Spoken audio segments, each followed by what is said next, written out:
What's up, everybody? This is Mighty Joe W here. And with the new consoles coming out, the next generation of gaming, I wanted to touch on the topic of console wars, give my 2 cents on it. Now, I think it's all good to be very proud of the console that you enjoy, but most people take console wars too far. Um, I feel like you should enjoy what you enjoy, let other people enjoy what they enjoy. Everybody's happy. You know what I'm saying? Like, it would be the equivalent of starting a fight with anybody that's dating the type of girl that's not your type of girl. I'm just like, hey, that's what they like. That's what they like. I'm cool over here. I'm gonna enjoy what I enjoy. So that's my take on it. My quick, easy take on it. Like I say, I think console wars are great fun. If you want to go to war, let's do this. But man, people just take it way too far. People take it way too far. And in my opinion, consoles and gaming is similar to politics in that you could try to say anything that you can to convince people otherwise, but most people are not going to change their stance. You know, whether it's a lifelong that they have, love and appreciation and dedication to one group or whatever it is, a lot of people aren't really going to change their minds. Although I will say I'm surprised that I saw a lot of Xbox fans saying they were going to get a PS4. This is back in E3. Xbox One has made a lot of changes since then.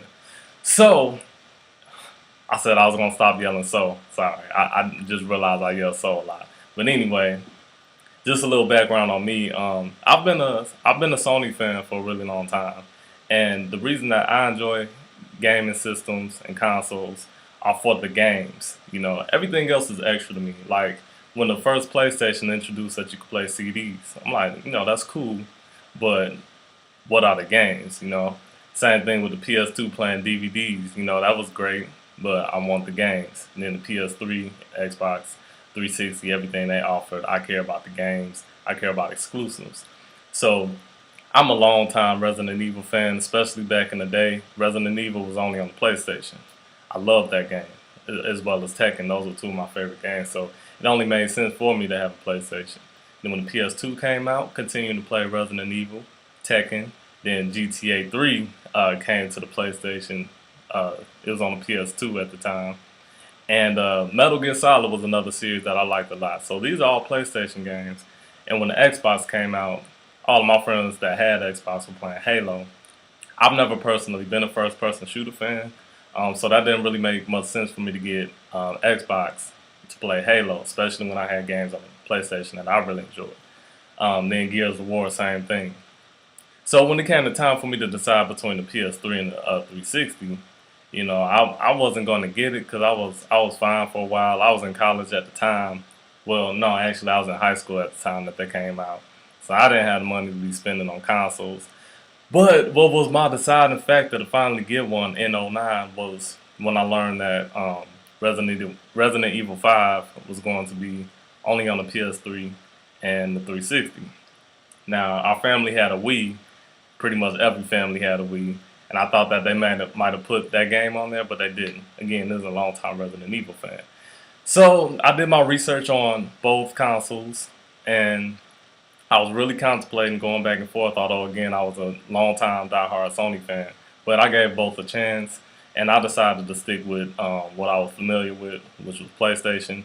And I was happy I did so because then I got to play Uncharted, which has become my favorite series. The Last of Us, Heavy Rain, Infamous, Metal Gear Solid 4.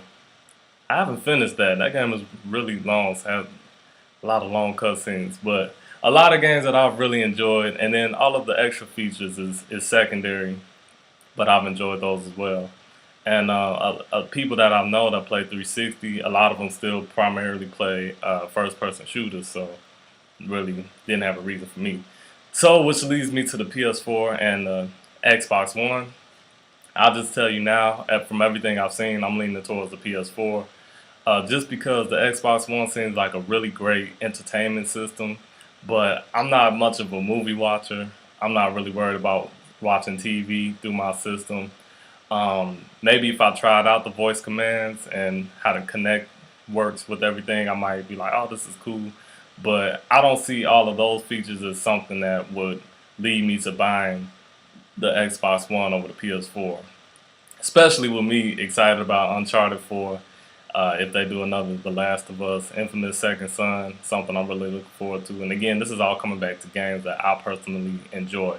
So that is what I will be doing.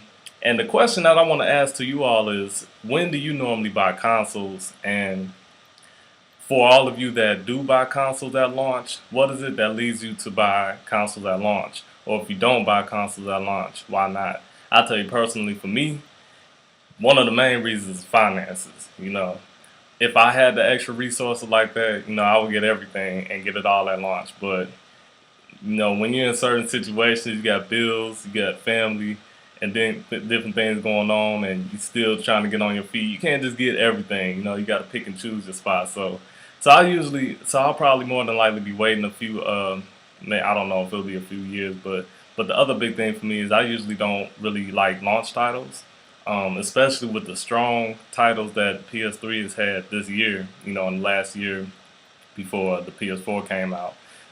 The best in gaming is probably still going to be on the PS3 for a while until all the developers really learn how to use the PS4, how to code for it, and just get better with it, and we get some more titles. Because Killzone is one of the games I'm pushing. Again, I'm not really a first-person shooter.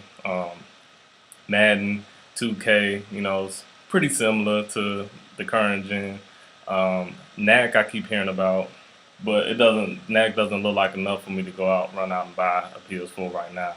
So that's a couple of reasons that I wait. Oh, and also I'm always weary on launches because launches usually do have bugs. Systems have bugs when there's a new phone, new console, whatever. Chances are there's going to be some kind of bugs and glitches that they kind of iron out over time. So yeah, leave a comment. Let me know what you think about console wars. About people using the term fanboy, which I'm like, I don't know why it has to have a negative connotation that you like a product. I feel like, okay, fanboy, if you want to call me a fanboy, okay, I'm a fan, whatever. Or it's good that everybody has choices. It's better to have choices than if everybody had to use the same thing. So let's just celebrate that there's competition, there's choices. Everybody can enjoy what they enjoy. And speaking of enjoying, with the holidays coming up, Thanksgiving, everybody enjoy Thanksgiving. Don't eat too much. Be kind to your toilets. Enjoy your friends. Enjoy your family. Enjoy your loved ones. And most of all, football.